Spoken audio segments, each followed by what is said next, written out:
ស្ដីបងប្អូនទាំងគ្នាកដៅដល់បងប្អូនថ្ងៃនេះឆ្លៀតថតទៀតបងប្អូនអញ្ចឹងប្រធានបទខ្ញុំថ្ងៃនេះខ្ញុំចង់និយាយតាក់ទងជាមួយនឹ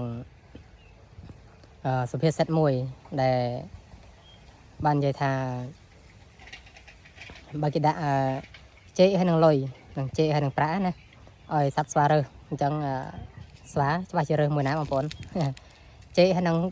ងលុយឬក៏ប្រាក់ហ្នឹងនឹងសัตว์ស្វាច្បាស់ជារើសយកចេកបងប្អូននឹងសัตว์ស្វាច្បាស់ជារើសយកចេកហើយអត់ដឹងថាប្រាក់ហ្នឹងអាចទិញចេកបានច្រើនទេនឹងអត់ដឹងថាប្រាក់អាចទិញចេកបានច្រើនទេ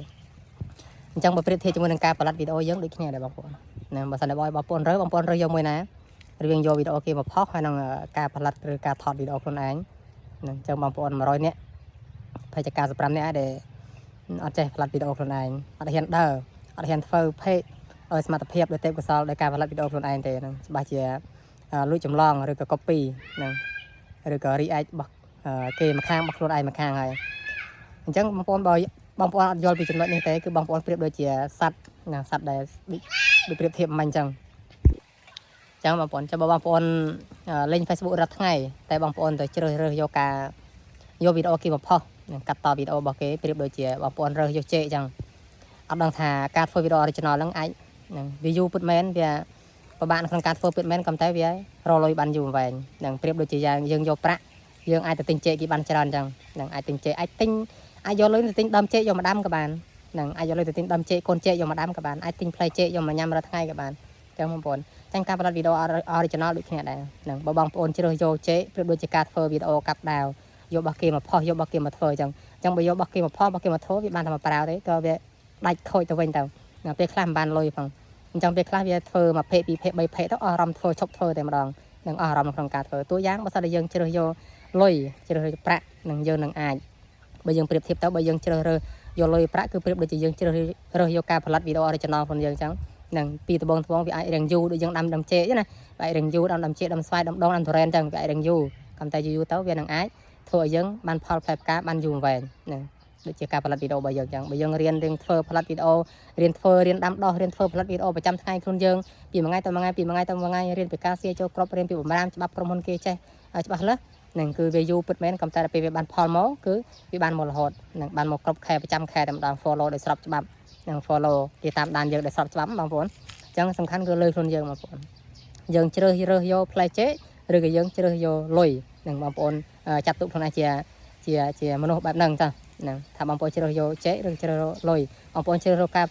យកការផលិតវីដេអូ original ឬក៏ជ្រើសរើសយកវីដេអូគេមកផុសបងប្អូនជ្រើសរើសយករបស់ធម្មជាតិឬក៏ជ្រើសរើសយករបស់គីមីអញ្ចឹងបងប្អូនយើងត្រូវយកចំណុចហ្នឹងណាអញ្ចឹងចំណុចនេះយើងត្រូវដាក់គោលដៅខ្លួនយើងឲ្យច្បាស់លាស់ថាយើងចូលប្រឡូកនៅក្នុងមួយណាបែបណាហ្នឹងអញ្ចឹងសំខាន់បងប្អូនចំណុចនេះណាយើងចង់ល្បីឈ្មោះដោយអាក្រក់ឬក៏យើងចង់ល្បីឈ្មោះដោយល្អចង់គេស្គាល់យើងដោយផ្លូវអាក្រក់ឬក៏ចង់គេស្គាល់យើងដោយផ្លូវល្អអញ្ចឹងបងប្អូនយើងទៅជួបយើងដើរទៅជួប fan របស់យើងក្នុងក្រៅអូនេះបងនេះគាត់តែងយកវីដេអូគេផុសគាត់តែងលួចវីដេអូគេផុសបងប្អូនសប្បាយចិត្តអត់ដល់ពេលយើងដើរជួបអូបងនោះគាត់ផលិតវីដេអូ original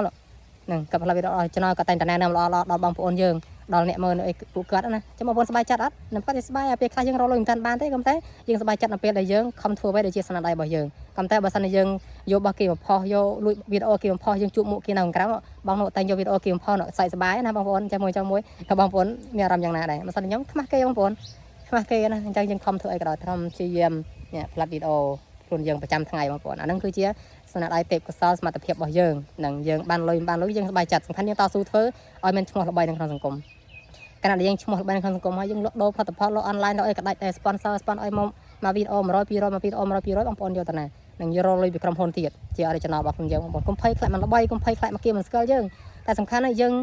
ងហ៊ានចាញ់ធ្វើវីដេអូឲ្យគេស្គាល់យើងឬក៏អត់អញ្ចឹងបងប្អូនយើងត្រូវរកគោលដៅខ្លួនយើងឃើញហ្នឹងអាហ្នឹងគឺចូលចំណុចវីដេអូមួយដែលខ្ញុំថាត្រូវរកគោលដៅខ្លួនយើងឃើញ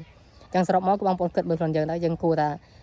ាជាមនុស្សដែលជ្រើសរើសចេកឬក៏ជ្រើសរើសយកលុយហ្នឹងអញ្ចឹងបើជ្រើសរើសចេកច្បាស់សត្វស្វាយអញ្ចឹងបើជ្រើសយកលុយហើយច្បាស់ជាមនុស្សហើយហ្នឹងការធ្វើវីដេអូកាប់ដាវហ្នឹងច្បាស់ជាផ្សេងហើយអញ្ចឹងន័យប្រៀបធៀបបងប្អូនអញ្ចឹងចំណុចនេះគឺស្ដាប់ន័យប្រៀបធៀបទៅវាពិបាកក្នុងការស្ដាប់អញ្ចឹងបងប្អូនត្រូវដឹងខ្លួនយើងថាយើងគួរតែផលិតវីដេអូ original ឬក៏យកវីដេអូគេផុសហ្នឹងវីដេអូហ្នឹងមានតែប៉ុណ្ណឹងបងប្អូនអរគុណច្រើន